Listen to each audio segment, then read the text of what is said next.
अक्सर आप business idea के बारे में सर्च कर रहे होते हैं और आपका मन होता है कि खाद बेचना है।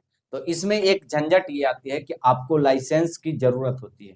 चूँकि भारत सरकार में यदि आप बिना लाइसेंस का खाद बेचते हैं या वितरण करते हैं, तो आप पर कानूनी रूप से कार्रवाई हो सकती है। तो इस वीडियो में आज आपको जानने को मिलेगा कि खाद का लाइसेंस प्राप्त करने के लिए क्या-क्या स्टेप हैं, कैसे मिलता है ये लाइसेंस, आज की वीडियो में इसी पर बात की जाएगी। तो नमस्कार दोस्तों, मेरा नाम है अमित राज अमृत और आप देख रहे हैं आपके पसंदीदा यूट्यूब चैनल अमृत सोशल अफेयर पे।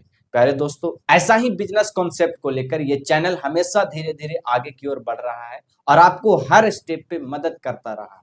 तो आप इस चैनल से जुड़े रहें, इस चैनल को सब्सक्राइब कर लें ताकि हर वीडियो आप तक जरूर पहुंचे। आइए हम लोग जानते हैं कि खाद का लाइसेंस कैसे मिलता है। देखिए, यदि आप खाद का लाइसेंस प्राप्त करना चाहते हैं तो लाइसेंस 3 कैटेगरी में यानी 3 वैरायटी में आपको मिलता है। इससे पहले आपको सुनिश्चित करना होगा कि आप किस कैटेगरी में यानी किस वैरायटी में लाइसेंस प्राप्त करना चाहते हैं। पहला कैटेगरी है रिटेल फर्टिलाइजर लाइसेंस, यानी कि आपको खुदरा बिक्री जो लाइसेंस होता है उनके लिए अलग होता है। जो होलसेल बेचते हैं उनके लिए होलसेल फर्टिलाइजर लाइसेंस होता है, यानी कि जो थोक बेचते हैं खाद को उसके लिए अलग लाइसेंस होता है। और वो जो खाद बनाते हैं यानी मैन्युफैक्चरिंग करते हैं तो उनके लिए इंडस्ट्रियल लाइसेंस या मैन्युफैक्चरिंग लाइसेंस होता है। तो सबसे पहले आपको माइंड में सेट करना होगा कि आप किस प्रकार के बिजनेस करना चाहते हैं। यदि आप होलसेल करना चाहते हैं तो होलसेल फर्टिलाइजर लाइसेंस लेना होगा आपको। यदि आप खुदरा में बेचना चाहते हैं तो रिटेलर आपको लाइसेंस लेना होगा। यदि आप खाद बनाना चाहते हैं तो मैन्युफैक्चरिंग लाइसेंस आपको लेना होगा। अब आइए हम आपको बारी-बारी से बताते हैं कि किसमें क्या-क्या पात्रता है। सबसे पहले मैं आपको बात करूँगा कि आप रिटेलर यानी रिटेलर फर्टिलाइजर लाइसेंस लेंगे तो आपको क्या-क्या इसमें पात्रता होनी चाहिए, मतलब एलिजिबिलिटी क्राइटेरिया क्या है इसकी, आइए हम लोग बात करते हैं। सबसे पहले जो आवेदक अप्लाई करेंगे लाइसेंस के लिए उनका उम्र 18 साल से ऊपर होना चाहिए, ये पहली पात्रता है। दूसरी पात्रता ये है कि जो आवेदक अप्लाई करेंगे उनके पास खुद की दुकान होना चाहिए, मतलब ऐसा नहीं हो कि वो किसी दोस्त का दुकान है या किसी पड़ोसी का या फैमिली का दिखा करके आप लाइसेंस ले लीजिए, ऐसा पॉसिबल नहीं है। दूसरा है, अगला है कि दुकान का क्षेत्रफल जो है वो लगभग 10 बाई 10 फीट से अधिक होना चाहिए, मतलब आपका जो कमरा होना चाहिए वो 20 फीट लगभग 20 फीट से ऊपर होना चाहिए, तब आपका चलेगा, 20 बाई 20 चलेगा। ये 10 बाई 10 नॉर्म्स में है, लेकिन जो चेक करने वाले अधिकारी आते हैं वो 20 बाई 20 से ज़्यादा खोजते हैं। तो आप हमेशा इस कंडीशन का दुकान रखेंगे, गोडाउन रखेंगे। और यदि आपका दुकान या गोडाउन अपना है तो ठीक है, उसका आपको कागज़ दिखाना होगा कि सर ये मेरा अपना है। लेकिन यदि आपका रेंट पे है तो रेंट एग्रीमेंट आपको रखना होगा। रेंट एग्रीमेंट के साथ जो है दुकानों की सुरक्षा व्यवस्था, मतलब सुरक्षा व्यवस्था इसका मतलब क्या होता है? आग बुझाने का जो फायर सर्विस होता है वो सारी चीज़ें आपको रखनी होंगी, तब जाकर के आप जो है इसमें आवेदन कर पाएँगे। अब आपको ये जानना ज़रूरी है कि इसमें दस्तावेज़ क्या-क्या लगते हैं। देखिए, सबसे पहले तो आधार कार्ड लगता है, उसके बाद पैन कार्ड, पासपोर्ट साइज़ के 4 फ़ोटो इसमें लगते हैं, उसके बाद एड्रेस प्रूफ़ यानी पता प्रमाण पत्र आपको देने होंगे।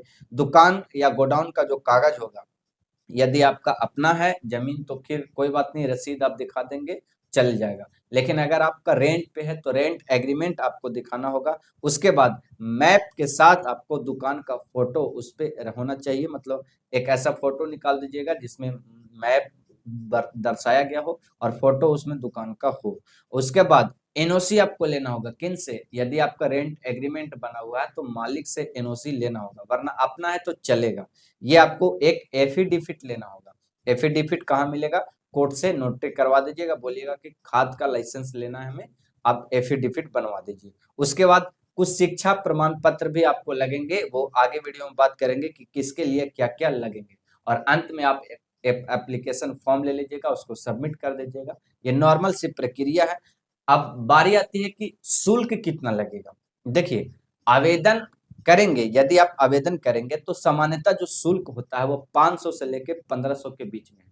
आप कहिएगा कि आप एक शुल्क क्यों नहीं बताए? देखिए, एक शुल्क हमने इसलिए नहीं बताया क्योंकि हमने 3 वैरायटी आपको बता चुका था। पहला रिटेल, दूसरा मैन्युफैक्चरिंग, तीसरा जो है होलसेल। यानी 3 वैरायटी में अलग-अलग पैसे लगते हैं, इसलिए मैंने आपको बताया कि 500 से शुरू होकर 1500 शुल्क आपको लगता है। हाँ, शुल्क कोई ऑफलाइन नहीं लगता है कि हाँ, किसी अधिकारी को घूस दे दिए, ये दे दिए, वो दे दिए, ऐसा नहीं है। आप ऑनलाइन सब कुछ सिस्टम ऑनलाइन है, कहीं आपको जाने की ज़रूरत नहीं है। प्रक्रिया कैसे होगी? कैसे हम लोग आवेदन करेंगे, इसके लिए बात करेंगे। देखिए, सबसे पहले प्रक्रिया अगर हम लोग बात करें, इससे पहले हम जान लेते हैं कि इसकी वैधता कितनी होती है। देखिए, खाद का जो लाइसेंस होता है सामान्यतः 3 से 5 वर्ष तक वैलिड होता है। अब देखिएगा, उसके बाद जो है आपको आपको नवीनीकरण करना होता है, यानी कि रिन्यूअल करना होता है। यदि आप रिन्यू नहीं करवाते हैं, तो ये जो है बंद हो जाता है, सस्पेंड कर दिया जाता है। अब जो है आप कहिएगा कि कितना दिन में ये अप्लाई का प्रोसेस कंप्लीट हो जाता है, यानी सर्टिफिकेट मिलने की प्रक्रिया कितने दिन से होती है। देखिए, जिस दिन आप अप्लाई करेंगे, उसके 30 से 60 दिन के भीतर आपको लाइसेंस आपके मोबाइल पे आ जाएगा। ये प्रक्रिया हमने अपनाया है।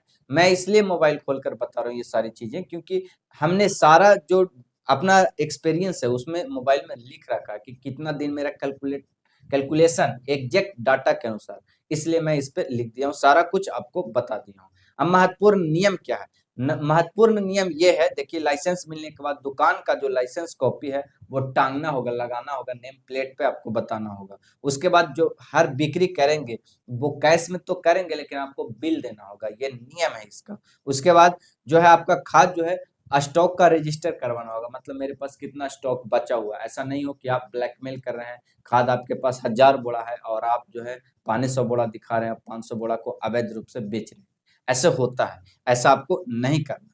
अब आपको बताते हैं कि इसमें प्रक्रिया क्या है, ऑनलाइन आप आवेदन कैसे करेंगे। देखिए, हम बात करेंगे भारत के 28 राज्यों की, जो सारे राज्यों की जो मैं बताऊंगा वो हर राज्य में सेम है, इसलिए आप घबराइएगा नहीं। देखिए, जिस भी राज्य के लिए आप अप्लाई करेंगे, उस राज्य का जो है जिला अधिकारी, जो जिला पदाधिकारी है, यानी एडीओ जो होता है, उनके पोर्टल पे जाएंगे। हम सारे राज्य का जो भी कृषि विभाग का ये वेबसाइट है, मैं आपको लिंक डिस्क्रिप्शन में दे दूंगा, आप जाइएगा तो डायरेक्ट आप उस पर खोल लीजिएगा। अभी हम बिहार का बता रहे हैं, तो बिहार का जो जिला पदाधिकारी कार्यालय है, वो वहां जाइएगा आप, वहां आवेदन फॉर्म ले लीजिएगा वहां से। आवेदन फॉर्म में क्या क्या रहेगा? फॉर्म में रहेगा नाम, पता, दुकान का पता, खाद का प्रकार, मतलब आप किस प्रकार का लाइसेंस लेंगे, होलसेल लेंगे या फिर रिटेलर लेंगे या मैन्युफैक्चरिंग, आपको बता देना है। सभी दस्तावेज को मिला लेना है एक बार से, और निर्धारित शुल्क का चालान कटवा लेना है, और चालान कटवाने के बाद आपको जमा कर देना है। कहाँ जमा करना है, सो समझिए। सबसे पहले कृषि विभाग के वेबसाइट पर जाएंगे। वेबसाइट का नाम है fert.nic.in है। आप लिंक डिस्क्रिप्शन में दे दिए, आप जाकर के वहां पे जाइएगा। जैसे ही तो वहां पे खाद लाइसेंस हेतु आवेदन करें, ऐसा एक बटन है, वहां पे आप क्लिक कीजिएगा। आवेदन फॉर्म आपके सामने खुल जाएगा। जो भी जरूरी दस्तावेज है वो आप जो है उसमें अप्लाई कर देंगे और वहां पे सबमिट कर देंगे। कोई नॉर्मल सी प्रक्रिया है, ज्यादा हार्ड नहीं है। आप अप्लाई कर देंगे और नॉर्मल जो है चालान वगैरह काट कर उसको अपलोड कर देंगे और रिसीविंग अपने पास रख लेंगे। 30 दिन के भीतर आप फिर से दोबारा चेक करेंगे, तो आपका जो है लगभग या तो सक्सेसफुल होगा या तो रिजेक्ट हो चुका होगा। 30 दिन में ये डाटा बता दी जाती है। आशा करते हैं कि ये वीडियो नॉलेजफुल लगी होगी। अगर इस वीडियो से रिगार्डिंग कोई भी समस्या आ रही हो आपको, तो कमेंट बॉक्स आपके लिए खुला हुआ है। आप जो है कमेंट बॉक्स में अपना सवाल जरूर रखें। मैं जल्द से जल्द आपके कमेंट का रिप्लाई अवश्य दूंगा, इसलिए आप जरूर वेट करें और धीरज बनाकर रखें।